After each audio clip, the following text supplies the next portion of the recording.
கல்யாணங்கள்லாம் தெய்வத்தினால தான் நிச்சயிக்கப்படுதுன்னு சொல்லுவாங்கம்மா. அது கூட இந்த காலத்துல நிறைவேறதில்ல. என்னடா சொல்ற?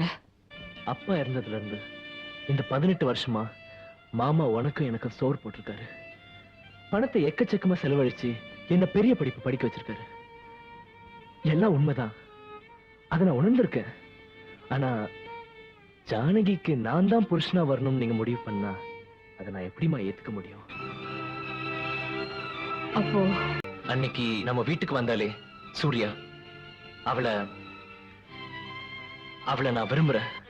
அவளைதான் நான் கல்யாணம் பண்ணிக்க போறேன். இது என்னடா நியாயம்? சின்ன வயசுலயே அம்மா அப்பாவை இழந்துட்டு நிர்கதியா நம்மளையே நம்பி வந்து நிக்கிறா. அவளுக்கு யாரா இருக்கா? யாரா உறவு? நம்மள விட்டா வர யாரா கதி? அம்மா, அவளுக்கு ஒரு நல்ல இடமா பார்த்து கல்யாணம் பண்ணி வைக்க வேண்டிய பொறுப்பை நான் ஏத்துக்கிறேம்மா.